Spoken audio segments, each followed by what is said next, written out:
Katanya mau datang siang. Sampai sore gini nggak datang-datang ya. Dari tadi nunggu. Sampai gelisah begini. Ya, beginilah rasanya jika kita berada di posisi menanti.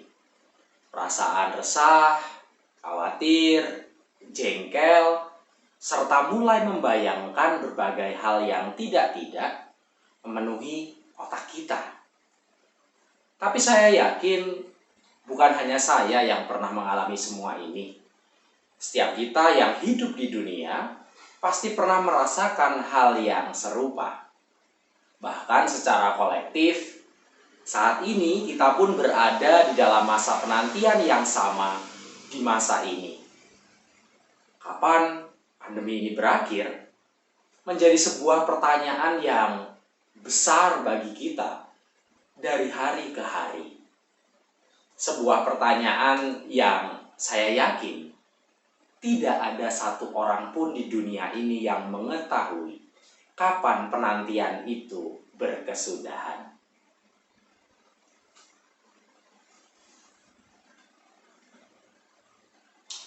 Berbicara soal penantian, hal ini juga yang dirasakan oleh bangsa Israel manakala mereka mengalami sebuah masa pembuangan di Babel yang diperkirakan saat itu berlangsung sekitar 70 tahun.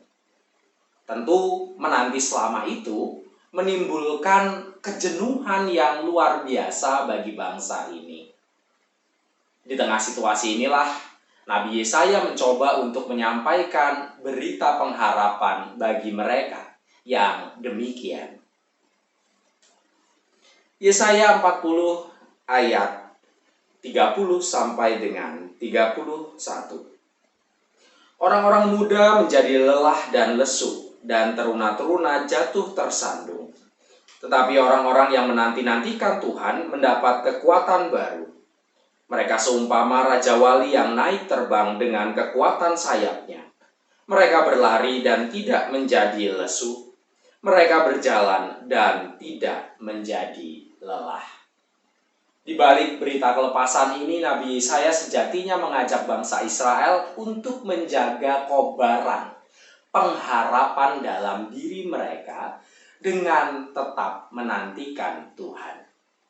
Mary Claire Barth, seorang teolog Swiss yang pernah bertugas di Indonesia, mengatakan bahwa kata kafah atau kiwah yang kemudian diterjemahkan dalam bahasa Indonesia dengan menanti memiliki aspek pengharapan dan juga doa.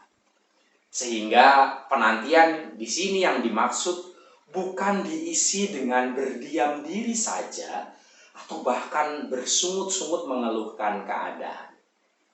Masa penantian haruslah diisi dengan sebuah pengolahan iman lewat pengharapan dan berdoa. Sama dengan kejenuhan bangsa Israel akan penantiannya, saat ini mungkin kita juga mulai lelah dengan berbagai situasi yang ada. Ruang gerak dan aktivitas kita sungguhlah terbatas. Banyak orang yang telah kehilangan pekerjaannya sebagai dampak dari pandemi ini. Kita pun menyaksikan ada banyak orang yang dekat dengan kita, ada banyak orang yang kita kenal berjuang menghadapi virus ini.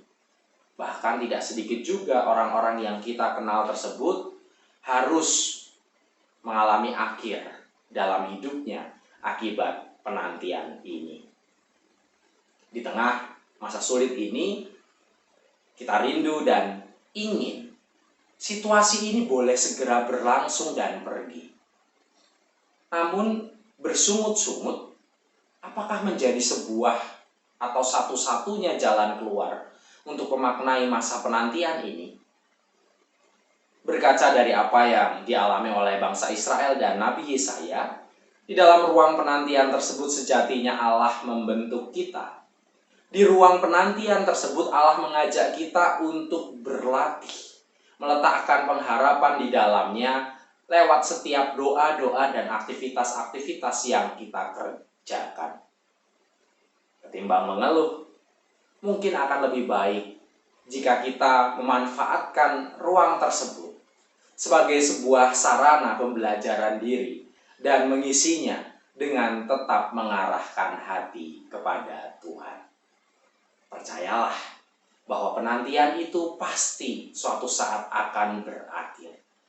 Meski kita tidak bisa mengetahuinya, namun bersabar serta meletakkan pengharapan, saya yakin menjadi kunci agar kita tetap bersuka cita di dalam masa penantian ini. Paket. Nah, yang ditunggu-tunggu akhirnya datang juga. Lagi ada banyak diskon, jadi dimanfaatkan saja. Ya sudah ya Bapak Ibu, salam sehat jiwa raga untuk kita semua. Selamat menantikan dan terus berdoa di dalam Tuhan. Amin.